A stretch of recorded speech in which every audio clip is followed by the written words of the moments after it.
Hello people, welcome back to another mini vlog. ముందుగా ఈ video చూస్తున్న మదర్స్కి and all the mothers across the world అందరికీ happy Mother's Day. ఈ Mother's Day Sunday రోజు వచ్చింది కాబట్టి అందరం ఇంట్లోనే ఉన్నాం. అలాగే మా అక్క వాళ్ళు కూడా మా ఇంటికి వచ్చారని అలా బయటికి వెళ్దాం అనేసి వచ్చాము. సో మేమైతే పెద్దమ్మ తల్లి టెంపుల్కి వెళ్తున్నాము.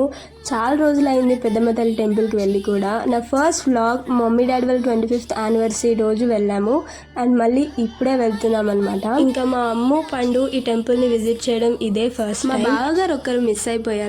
బట్ ఎనీవేస్ మేమైతే దర్శనంకి వెళ్ళిపోయాము. పెద్దమ్మ తల్లి టెంపుల్లో అందరూ అమ్మవారికి బోనాలు సమర్పిస్తారు. అండ్ మేము వెళ్ళింది సండే కాబట్టి చాలా రష్ ఉంటుంది అనుకున్నాము, కానీ దర్శనం అయితే చాలా ఈజీగా జరిగింది. చాలా బాగా అనిపించింది మాకు. టెంపుల్ మొత్తం చాలా బాగా డెకరేట్ చేశారు. ఎవరికి ఎక్కడ ఏ ఇబ్బంది కలగకుండా మంచిగా సెక్యూరిటీ అంతా అరేంజ్ చేశారు. చాలా బాగా అనిపించింది మాకైతే. అమ్మవారి దర్శనం కూడా చాలా బాగా జరిగింది. సో పెద్దమ్మ తల్లి టెంపుల్కి వచ్చి చాలా మందికి తెలుసు, ఇక్కడ ఏదైనా కోరిక కోరుకొని 1 రూపీ కాయిన్ లేదా ఏదైనా కాయిన్ నిలబెడితే అది నిల్చుంటే మన కోరిక నెరవేరుతుందని. సో నేను ట్రై చేశాను, నాది వెంటనే నిల్చుంది. దాని తర్వాత మా చెల్లి కూడా ట్రై చేస్తే తనది కూడా నిల్చుంది అనమాట. సో అమ్మవారి గుడి పక్కనే చెట్టు కింద ఇంకో చిన్న గుడి ఉంది, అక్కడే అమ్మవారికి బోనాలు సమర్పిస్తారు.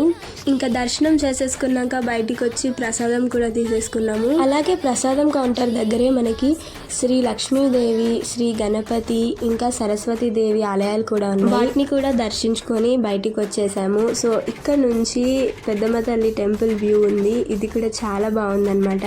సో ఇంకా కొంచెం ముందుకు వెళ్తే శ్రీ నాగదేవత టెంపుల్ ఉంది. సో నాగదేవత పుట్ట ఒకటి ఉందన్నమాట. ఇక్కడ అన్ని దేవతలని చక్కగా దర్శనం చేసుకొని బయటికి వచ్చేసి ప్రసాదం తినేసి ఇంటికైతే వెళ్ళిపోయాం. That's all for this mini vlog. Stay tune. Bye.